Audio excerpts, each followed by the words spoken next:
Thank you, Mr. President. Mr. President, I'd like to start with a quote. The ears of the leader must ring with the voices of the people. Great president once said that. Mr. President, I rise today to make it clear to everyone in this chamber exactly why I cannot support this legislation. You've heard the chants outside this chamber, not just today and last night, but many times over the past 2 years. Thousands of people have shown up, union and non-union, men and women, mothers and fathers, brothers and sisters, even their children. These are the working families of Michigan. These are the thousands of people that I was sent here to represent. When I vote no, I'm voting no on behalf of the thousands of families. Who are you voting yes for? Grover Norquist? I know he sent you all a letter asking you to support this anti-worker legislation. You are voting yes because a handful of corporate lobbyists, a handful of fat cats in the back are telling you to. That's who you work for, the powerful few, the guys with top hats and monocles. You ought to be ashamed of yourself. I work for the people, for the many. I proudly represent them in casting this no vote. I'm doing what's right, what's good for the people. And I tell you this, Mr. President, we will fight you. We will not let this stand. We'll fight you from Kalamazoo to Timbuktu. We'll fight you from the streets and in the suites. We'll fight you in the penthouse and we'll fight you in the outhouse. And Mr. President, I'll tell you this right now, when it's all said and done, when it's all over, we will grab the thunderbolt of truth. We will grab the rod of revolution and we will have our victory. And the spoils will go to the working people of Michigan. And you will forever remember the day when you thought you could conquer labor. You were sorely mistaken. Be prepared to engage in the fight of your life. You might win this battle, but the wars are brewing, sir. The wars are brewing, sir. And we're coming, and we're taking no prisoners, and we're taking no quarter. And Mr. President, when all said is done, working men and women of this state will reign supreme. Thank you, and I ask that my comments be printed in the journal. Always an honor and privilege to be here with you live on TV 33 WHPR. Just want to say, no matter where you watch it from, your living room, your den, you can be queuing it up. It's a beautiful day outside, wherever you're at.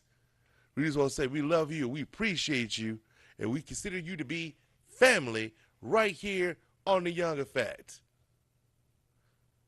As always, we want to take this moment to have a moment of silence for all the men and women who give the ultimate sacrifice of their lives for our freedom. That means our firefighters, our emergency services personnel, our police officers, and our soldiers fighting abroad. And we will continue to honor our soldiers fighting abroad until each and every one of them come home. God bless our boys and girls, and may they come home safely. Please join me for a moment of silence for all the men and women who have lost their lives on the front lines and those who continue to fight in the battles in Iraq and Afghanistan, as well as our local heroes, our police officers, and our firefighters. Please join me for a moment of silence.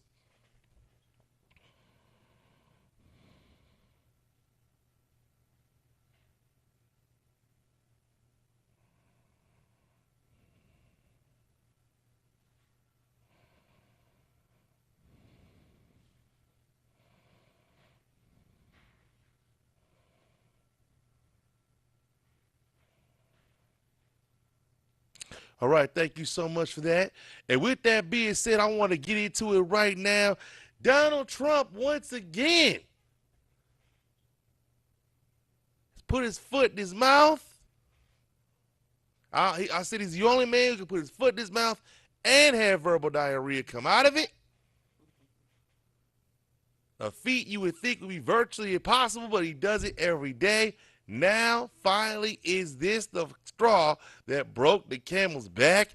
Is this the death nail in the coffin? Is this make this action, this despicable, disgusting, deplorable, sexually predatory action? This was rape he was talking about. Let's be clear, ladies and gentlemen. This was rape. It's more than just being sexually aggressive. This was rape. And the man who's being accused of rape is fighting the case of rape against him. Does this make him toxic? Is this election over? I truly think so. I think this election is a done deal. I think he is finished. I think he is done. I think this is the final nail in the coffin. You have Republicans who are running for cover now. They are leaving him by the second. They're talking about the GOP donors. The coffers are drying up. Now they're just talking about doing damage control within the states.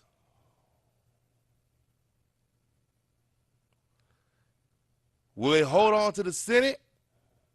I don't think so. Will they hold on to the House? I don't think so. We'll have to wait and see what happens. All right, that being said, we know we got some callers. Caller, you on the air. Welcome to the Young Effect. Hello. Hi, this is Kathy from the East Side. Hey, Kathy, what's going on? I'm doing great, and thank you. You're so correct about politicians putting their, well, he's not even a politician, well, putting their foot in their mouth. I just want to thank you for, I saw you the other day on the news about Prop B. Yes. And how they're using your father as advertising Terrible. for this proposition. Terrible. Who is the person who had decided to use your father's picture in that? Well, from my understanding, Proposal B is a proposal. I forgot exactly what the name of the organization is. I'll have more of that later on in the show. But this is a proposal that was basically called, I think, Save Our Jobs campaign. That's basically what this is called. And regardless of whether you support it or whether you don't, I do not support Proposal B. I support Proposal A because I believe that law without no sanction or no penalty is no law at all. And let's face facts here. When you're talking about a community benefits agreement or any community benefits agreement, a community benefits agreement is something that has to be mandatory in order for it to work. It has to be. And for it not to be mandatory, go ahead. But my question is, why is this something from the city council is coming down with this particular proposal? I don't understand. This is going to be on the ballot. It's going to be on the ballot. You have to vote for both proposals. So you have to vote for Proposal A, and you have to vote against Proposal B. But what I'm trying to get at is who put that piece together? Was it from someone from city council? Was it from somebody? No, it's from city council. From the state. The proposal got in the ballot by city council. Are you asking? And what city council? Who are the city council members who are backing this? Do you know? No, I don't have that off the top of my head right now. No, I do not. Okay. But well, I know that the city. I heard that Councilman Benson was the one that put this together. Well, he was the one that spearheaded this org. I don't know if he's the one that put that on there, but he was the one that spearheaded this organization. Yes, and he was the one that spearheaded this proposal. Yes. Well, again, I just think it's crazy coming from a man who was an alcoholic and has been arrested for alcoholism to use your father's name and picture in vain. I think that's just very unprofessional, disrespectful, and just immoral. The man is dead. How dare you use someone's picture of your father to use on something that's not even something for the people of Detroit. I don't understand that. And how dare he do that? I know that your father is a public figure and that people can use his picture on certain things, but it's very disrespectful. It doesn't mean you should. Yeah, no, I totally agree. I thought it was despicable. I thought it was disgusting. And like I said in the report, I thought it was corruption. Plain and simple. Right. Anybody who was responsible for this needs to put this information out there. They need to put this information out there. Exactly. And again, politicians who put in their foot in their mouth, I really think that you should run for council and get that seat for, is it Mary Sheffield? Because she's not doing anything either. She does a lot of talk about, on the block here and do this. What has she done? But a lot of talk. You would be a very wise person to run for council and take Mary Sheffield off the block. Thank you for taking my call. Thank you, Kathy. I appreciate that. We got another caller. Caller, you on the air. Welcome to the Young Effect. Hello, Mr. Young. Hey, how you doing? Kathy took my place again today. Kathy is really, you got to put me on before you put Kathy on from now on, because she's really going in my place because she told the truth. And Benson, I don't know what's wrong with these people down there. This man don't know nothing about the city of Detroit but drinking liquor, Cash 59 and wine and stuff. But he going to talk about Coleman Young. He don't know nothing about Coleman Young. He should be ashamed of himself. We need to stop. And I think we all voted no on that proposal he got yesterday. I think we all voted against that. Who does he think he is? If he wants to work for the opposition, good enough for us. Get him off of that thing. He should have been gone. Now, y'all, you don't want us to talk about him. Now, they caught him on the street drinking liquor and stuff, sitting in the car drunk. He ain't in jail yet. And now he going to talk about Coleman Young, somebody he don't know a darn thing about. But I think yesterday at the meeting, we said no. We said no. The people at the meeting yesterday said no. I don't know where these people come from that's on the city council, but some of them need to be gone. We got preachers. We got alcoholics. We got drug addicts. We got everything on that city council. It's time for them to step down, and if they don't step down, throw them out of there because they're not helping us. Everybody else, and I'm not saying this just to be deceitful, everybody helps their races out. We got the majority of them down there, black people. They're not helping us out. They're helping us out of the city. That's what they want to do. But I'm so glad Kathy said what she said, and I hope everybody gets on here. This not take me for granted because I talk about these people. I went down there yesterday to see Duggan. He didn't show up. He and nobody else has a right to tell us that we can't talk to anybody in those offices down there because we pay taxes for that building. He works for us. We don't work for him. And when we go down there, where'd you go see Mayor? What did you say, Mr. Young? When did you go see the Mayor Duggan? When did you go see Mr. Duggan? When did you go see last week, we had that flood in the city of Detroit. Yes. We had every house around here on the east side of Detroit where I live at flooded 4 feet. And so I called the city department up so they could come out here and see about it. And they went through a change with me, and one of the men that came out here to see me, he told me the next time you flooded something, don't use toilet paper, use plastic bags, put it in a plastic bag, and throw it in the garbage can. I said, are you crazy? I've never heard of anything like that. So I called Duggan's office, Mayor Duggan's, that office, and that lady, Miss whatever her name, Kitty, she talked to me like I was a dog. I don't appreciate that. So I told them, when y'all come to the meeting Saturday, I'm going to tell you what I think of you. So neither one of them came. I don't care about the mayor. If he don't like us, that's his business. But, your secretary works for us, too.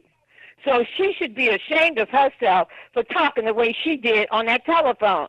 And when I seen some of those people that work down there, I told them, y'all better straighten that woman out. She don't own nothing out down there. Nothing but working for that man. Other than that, only thing she got to do is say, no, he's not here. But we could call any office down there that we want to, and they're supposed to respect us, but they don't.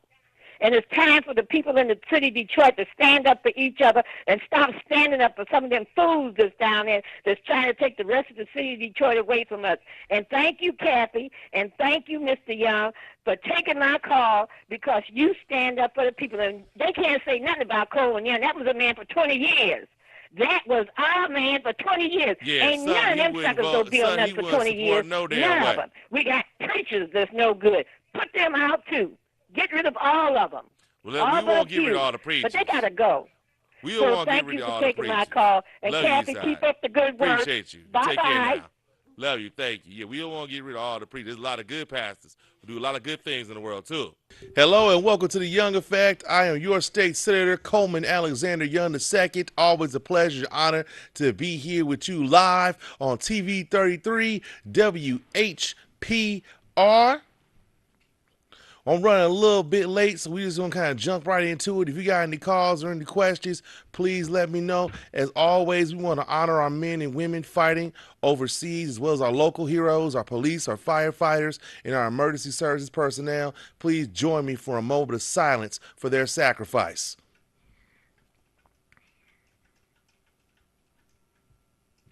All right, with that being said, if you got any calls, please call in. It's open mic. We're going to take your calls. Caller, you on the air. Welcome to The Young Effect. Hello? Hello? Good morning. Good evening, Mr. Young. Good evening. How you doing? Oh, I'm doing pretty good. How are you doing? I'm doing wonderful.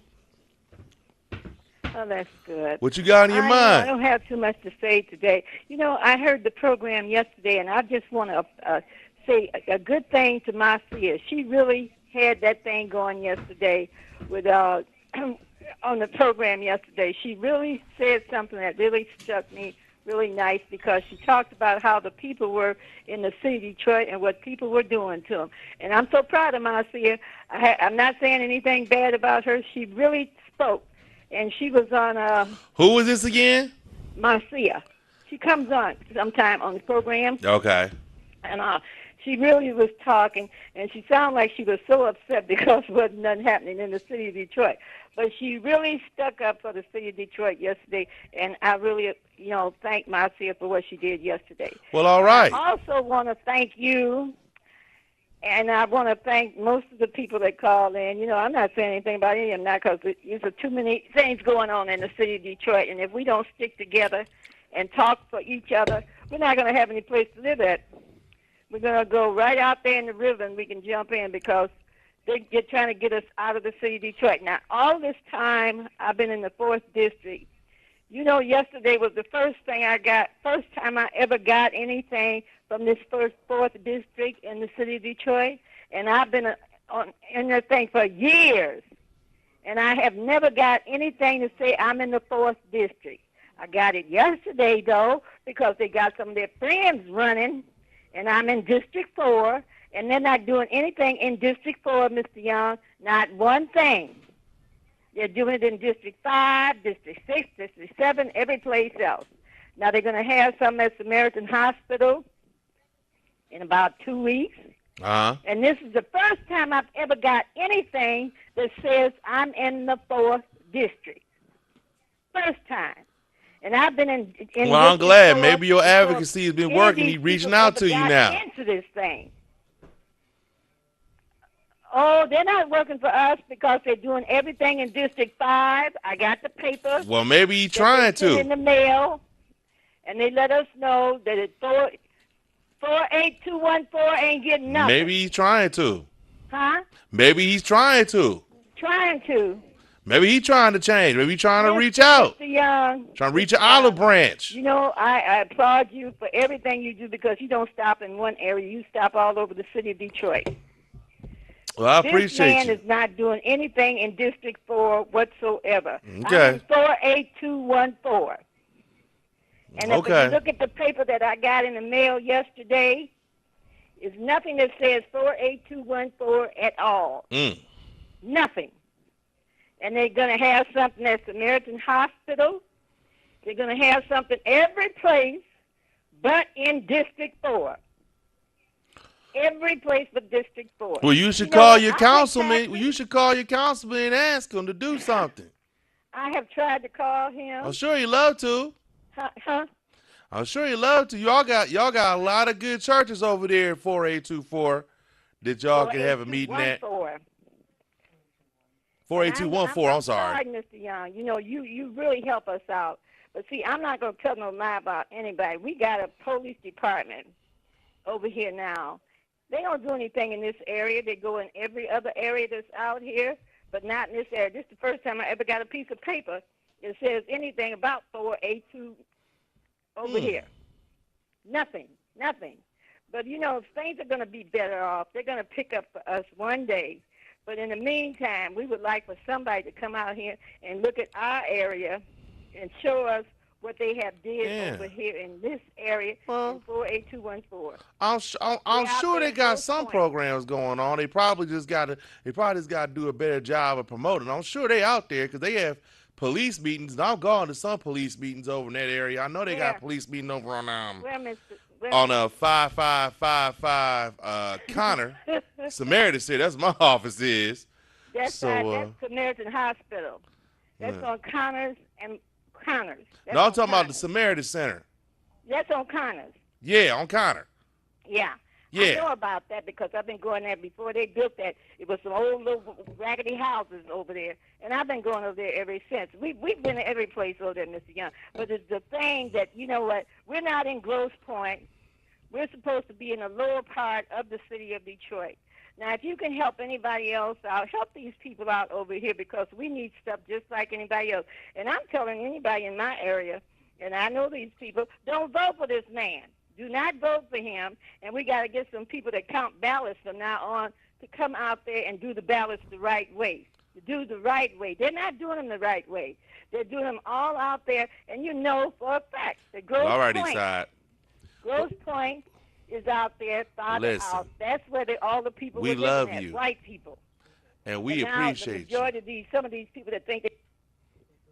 No, I didn't want to do that. I just want to say, Eastside, we love you. We appreciate you. We thank you for your call, Eastside. Go ahead, put it back on. Sorry, hello? but I want to say happy birthday to you for next week. Thank you. Can you hear me? That's so sweet of you to say. Happy birthday, and stop by my house if you have time. Okay, we will. We will. We stop sometime later in the week. I mean, after you get off from work in the daytime, not at nighttime when you're gonna have your party. Yeah, I'll be in Lansing on my birthday, so go to your party. When we're done, I'll come by. We'll come by for sure. Okay. Yeah, don't forget now. I won't. I'm sorry that you don't like what I say about this man, but this man don't help us out, and it's time for the people in the city of Detroit to stand up for each other and not go against each other. All right, Eastside, we love you. They're helping out is in Grosse Pointe, and most of the people don't live out in Grosse Pointe now. We appreciate and you can look at these zip codes and see what they're doing. All right, Eastside, I love you. 48214. I'll make sure I see you for her birthday. All right, take care now. Okay, another caller? bye-bye. Caller, you on the air. Welcome to the Young Effect. Good afternoon. Good evening. How are you? Hey, how you doing? Good. I have a question for you. Go ahead. Because I want to try to vote early as possible, maybe Tuesday, and I'm starting to get confused with Proposal A because what I'm thinking or led to believe that Proposal A will have legal teeth in it. Yes, Proposal A is a legally binding agreement. Okay. That means that you could be sued. There is a legal penalty if you violate that agreement. Proposal B does not have that.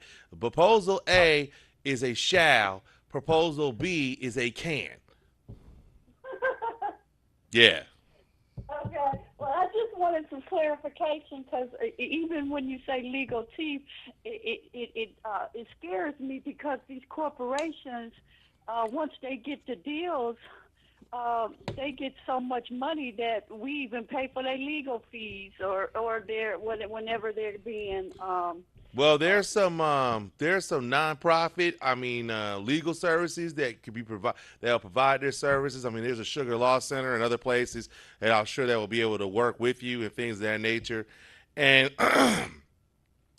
every time this has been done across the country, whether it's Boston, whether it's L.A., whether it's Illinois, whether it's Atlanta, whether it's in Minnesota, these things have always had legally binding agreements, and they've always been successful. So I understand what you're saying. That's a legitimate concern. But I think if you get the right law firm and the right people together, you can make a difference for that. They make so much money that we pay for their legal and we pay for their fines, and I don't want to pay them when they owe us the good deeds. Well, that's why you have community benefits agreements, so you have benefits that come out of the taxpayer dollars that are being paid. Okay. Gotcha. Thank Okay. you. Love you. Love you too. Mwah. Take it. Mwah. Good to talk to you. You got another caller? Caller, you're on the air. Welcome to the Young Effect. Hi, this is Kathy from the East Side. Hey, Kathy, what's going on? Nothing. What was the East Side lady talking about? Who was she talking about that you shouldn't vote for? I believe she was talking about the councilman from the 4th district. And who is that? That is Andre Spivey. Oh, please. She's Yeah. right about that because nobody hears about him. Well, I mean, I think He there's a just lot of got people him who care, a another lot of people job who like him. at church. He's a pastor, You and now know? he has another job that he doesn't even take care of. But I didn't call about that because she is right about that. No one knows who he is. He never shows up until something's around elections. But And he's had a couple meetings from what I read. I'm sorry, what'd you say? I said he's had a couple meetings from what I've read. I've seen a couple of his flyers. He's had meetings from Oh. what I read. He's in the district. Everybody, I live in the 4th district too. So everybody but the people who live in the 4th district get flyers from him. So she's right about that. I'm an East Sider, and I live in his district, and I never, ever hear anything about what he's doing or putting on any kind of function or any Jeez. kind of a town hall. Nothing. But that's neither here nor there. The reason The for the judgment call is real. about Proposal A. And I saw you on Let It Rip, and I thought that was a very informative conversation that you had, Yeah. and I'm hoping that they play it again on Sunday. And how dare Councilman, what is that guy's name? I can't remember his name for nothing. All I know is that he's an alcoholic. But what is his name? I think you're talking about Councilman Benson. Yeah, you can tell he had memorized all that information that he wanted to say just to kind of put him in check, and then you just really just raked him through the coals because he wasn't ready for you to say that that's what they're already doing. And how can you vote on something that hasn't even happened yet? That was just excellent, excellent. And he didn't, I don't even know why he was on there, and I didn't even know why that guy Hood was on there because he is a buffoon. He's a buffoon. He is a has-been. He shouldn't have been on the show. For him to downplay calling you Joel. Yeah. I heard that. That was disrespectful. Not even necessary. And the reason why he did that is because he was embarrassed because everybody was laughing at him when he said that stuff about buy a Negro. Yeah, What crap is that? I really did Ridiculous. see a lot of what was going on that was necessary from that standpoint. And, and let me just say it like this. I think that from the legacy that my father left and the legacy that his father left, Exactly. I don't know why we would have to go that personal that quickly, Disrespectful. and why for the greater good of both of our legacies to endure and continue out through the city of Detroit. Exactly. I don't know why we couldn't have a substantive, irrational conversation about proposals involving jobs for Detroiters who need it and who are unemployed right now. He was So, embarrassed because It was unfortunate. embarrassed It was and everybody unfortunate that laughing he at him. said what he said about my name, and it was unfortunate that I had to tell him, the next time my mother has a baby by my dead father, I'll call you and ask you what to name it. I thought Whatever. that was Whatever. unfortunate Whatever. because even though it was something I needed to say, because sometimes you just got to back people up off you, and you got to set the tone. We are talking about my family here, and and my mother underneath her clothes here. So it was kind of almost like that portion of that debate became the your mama jokes part of it.